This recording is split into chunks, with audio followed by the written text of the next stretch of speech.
This is Democracy Now!, democracynow.org. I'm Amy Goodman. For the rest of the hour, we're hosting a roundtable discussion on the human rights crisis unfolding on the U.S. Mexico border and the impact of President Biden ending the Trump-era pandemic policy known as Title 42 last Thursday, after it had been used to expel nearly 3 million migrants without due process.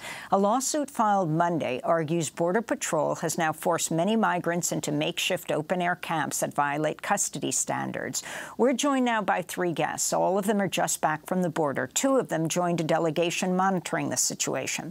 In Santa Ana, California, Guerline Jozef is with us, co-founder and executive director of the Haitian Bridge Alliance, an immigrant advocacy organization that provides humanitarian assistance to Haitians and other Black immigrants from the Caribbean and Africa. In Mexico City, Erika Guevara-Rosas is a human rights lawyer and America's director for Amnesty International, also part of the delegation. And in Tijuana, Mexico, Erika Pinheiro is an immigration attorney and the executive director of Otro Lado, a binational nonprofit helping immigrants on both sides of the U.S. Mexico border. We welcome you all back to Democracy Now! Erika Pinheiro, let's begin with you. Talk about what's been happening this past week with the end of Title 42. What are you most concerned about?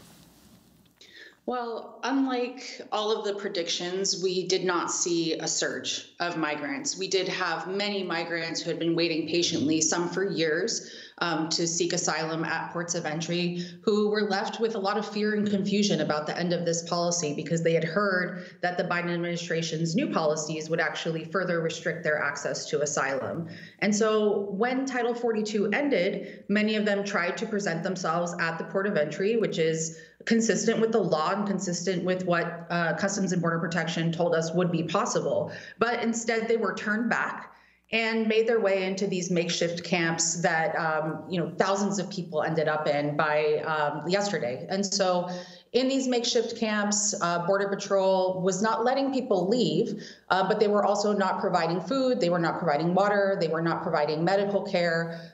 We saw babies as young as 3 months, elderly people as old as 80, people with medical emergencies, just a lot of people suffering without food for up to 7 days. And so over the past 24 hours, Border Patrol has finally started to clear these camps out. But, it's important to understand the larger context of what's happening right now. After Title 42 ended, there were actually half as many people entering the United States. But Border Patrol made a choice to hold them in these open-air encampments without access to food, water, or medical care, to try to create the impression that there actually was a surge when that's not what we were seeing at all.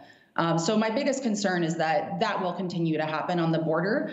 That will be like a political show rather than them using the capacity that they have to process asylum seekers in accordance with the law. During a news conference last week, journalist April Ryan questioned Secretary of Homeland Security Alejandro Mayorkas about Border Patrol agents on horseback chasing, grabbing, and whipping Haitian asylum seekers. She was referring to that 2021 series of photos and video footage from Del Rio, Texas, that sparked a national outcry. The southern border is not just Mexicans, it is Haitians, it's Africans, as we've seen, particularly with that issue with the Haitians being whipped with the reins or the horses. But what is there? Well, let me just correct you right there, because actually the investigation concluded that the whipping did not occur. I'm sorry, I saw it differently. They were whipped with something from the horse. Guerline Jozef, I wanted to bring you into this conversation. Your organization, the Haitian Bridge Alliance, is representing Guerline Jozef. He's a Haitian who was whipped by a U.S. Border Patrol agent while attempting to bring food to his family. Can you talk about what happened to him? Also about an image of a U.S. Border Patrol commemorative coin that seems to be glorifying the violence against asylum seekers that we're showing on air now for our TV viewers. Thank you so much, Amy. The reality is what Secretary Mayorkas just mentioned is absolutely heartbreaking to hear, because he knows that the investigation that was conducted by the administration only looked into 30 minutes of the entire week-long ordeal of abuse that we all saw in September 2021. And as you could see, them celebrating using that coin that depict the image of Jozef in the most inhumane and abusive and humiliating way. And we can clearly see that the officer, the man in horseback, holding his person with his hand, and we could clearly see the whip on his back. So to say that is really unbelievable, but we all know that we have heard they only looked into 30 minutes of the whole ordeal where people were abused in the most inhumane way, and really brought us back to a time of slavery as we are looking into anti-Black racism and extremism into the United States. That is a pure reflection of that, and it did happen. And we continue to push to hold accountability to the administration. We have filed a lawsuit on behalf of Jozef and 11 others who were under the bridge.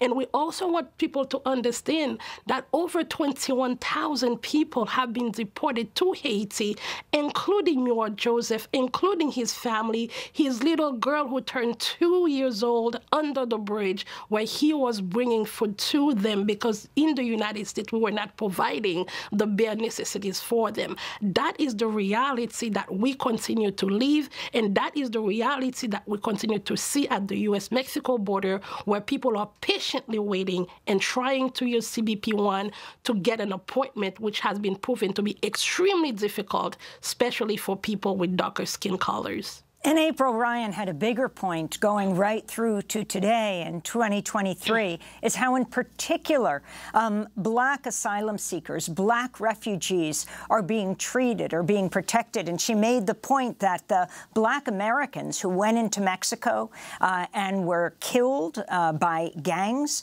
that they were mistaken, it's believed, according to the gangs themselves, for Haitian refugees. Can you talk about this issue, bringing it right through to today and what we've seen even in the past week, and what you think needs to be done, Guerline? Amy, once again, this is heartbreaking. When that happened early in March, I spent the entire weekend reaching out to both sides in Mexico and the U.S. to try to identify those people we saw. Because at first I was frightened because we could not identify them.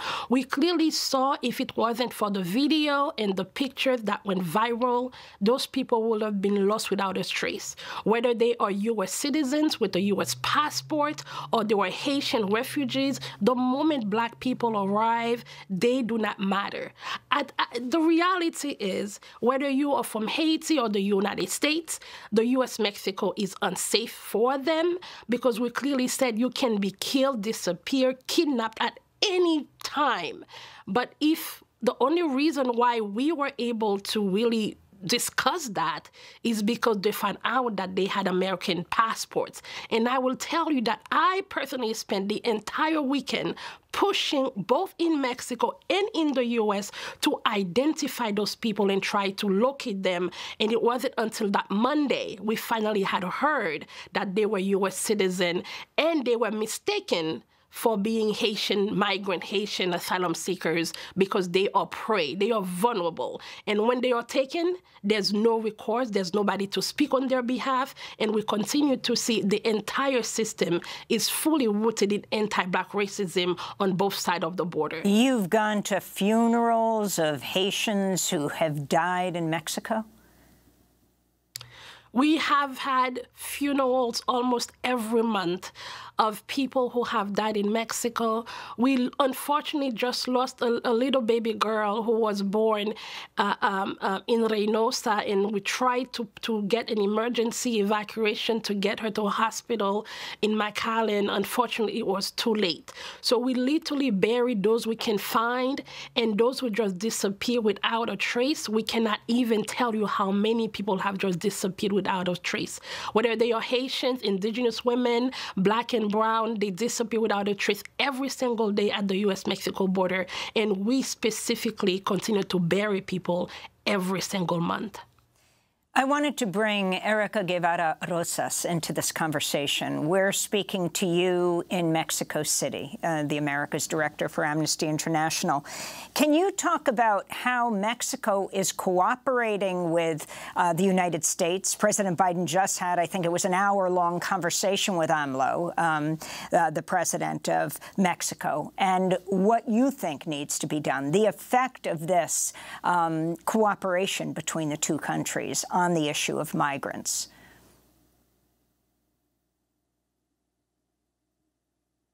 Title 8 are the latest example of how the U.S. is outsourcing law enforcement and migration and refugee policy, not only to Mexico, but to other countries. Under Title 8 now, the Biden administration is also trying to outsource refugee policy to countries such as Guatemala, Colombia. They've been agreeing with other countries, including Canada, to try to prevent people from crossing the border. And Mexico, unfortunately, has become complicit of the human rights violations that people are facing, particularly those who are seeking asylum. The United Nations has just calculated that around 660,000 migrants are stuck at the border. Many of these people coming from countries such as Haiti, such as Venezuela, countries in Central America, Cuba, that we know very well are people that are escaping massive human rights violations that are seeking asylum. The Mexico situation, as we saw a few days ago with this Haitian Bridge Alliance delegation, we visited camps in Matamoros, in Reynosa, and we were able to witness the inhumane conditions that people are experiencing in those camps.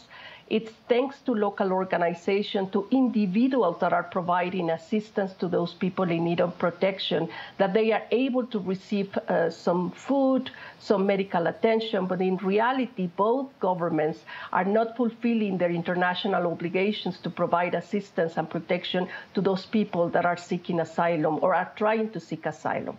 And under the new rules, the situation is going to be even more complex because people are going to continue to be stuck in these very dangerous areas in Mexico, these border areas that we know are totally controlled by organized crime and are putting at people not only, at the dangers of trying to cross the border, but also they have been exposed to serious human rights abuses, such as kidnapping, killing, and many other things. We have heard from families in those camps horrible experience while they are trying to transit the country when they cross the south border of Mexico, and they are trying to transit the country in order to get to the north side of the country.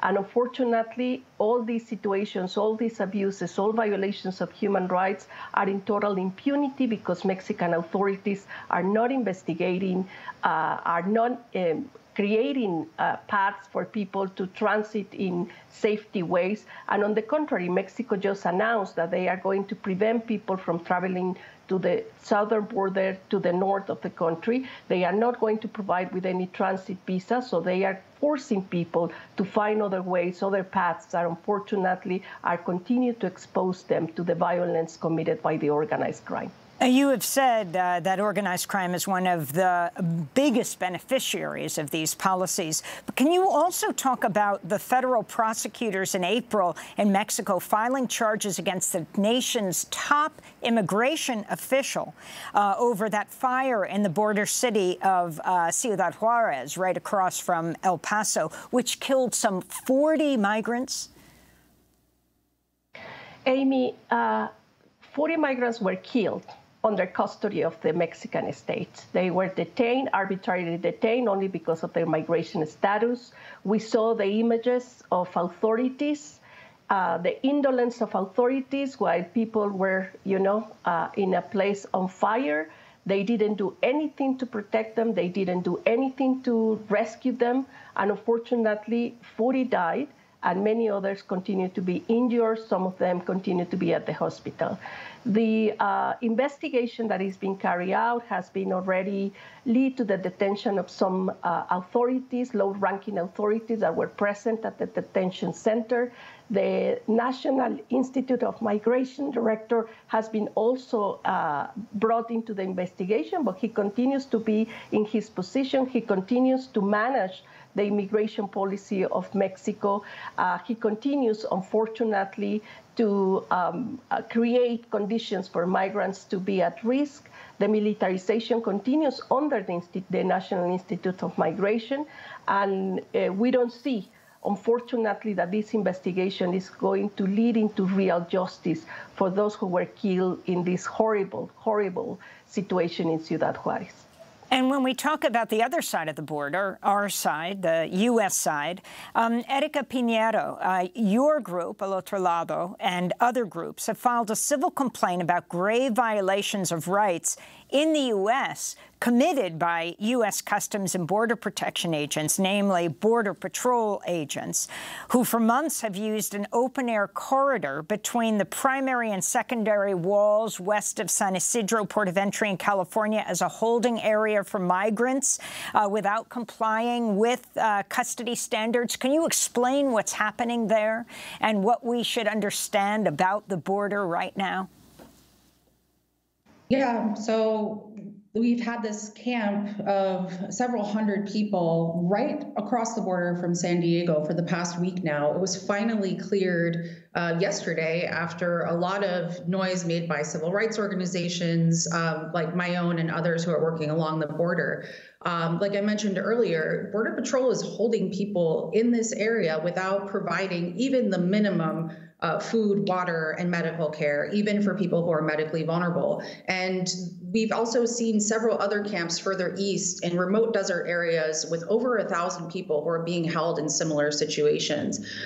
So right now, the camps have been cleared because of the advocacy of many organizations along the border. But we've already seen new arrivals into this area. And it's really important to understand that Customs and Border Protection is the largest federal law enforcement agency in the United States. It's larger than all other federal law enforcement agencies combined. They supposedly were preparing for a surge at the end of Title 42, and they're not processing people at ports of entry. So the decision to leave people in inhumane conditions, again, is a choice. It's a political stunt trying to make it look like the border is not orderly, that there's a crisis and that there's a surge, when in fact the only crisis is the way that Border Patrol dehumanizes migrants who are only trying to seek protection in the United States. Well, we're going to continue this conversation in Spanish after the broadcast, and we'll post it on our Spanish website. You can go to democracynow.org and click through. Erika Pinheiro, immigration attorney, executive director of Otro Lado. Guerline Jozef, with the Haitian Bridge Alliance, heads that organization. And Erika Guevara-Rosas, America's director for Amnesty International, speaking to us from Mexico City. That does it for our show. Democracy Now! Is produced with Renee Feltz, Mike Burke, Dina Guzder, Messiah Rose, Nermeen Sheikh, Maria Taracena, Tammy Warnoff, Charina Nadora, Sam Alcoff, Tamery Astudio, John Hamilton, Robbie Karen, Hani Massoud, and Sanji Lopez. Our executive director is Julie Crosby. Special thanks to Becca Staley, John Randolph, Paul Powell, Mike DeFilippo, Miguel Noguera, Hugh Grand, Dennis Moynihan, David Prude, and Dennis McCormick. I'm Amy Goodman. Thanks so much for joining us.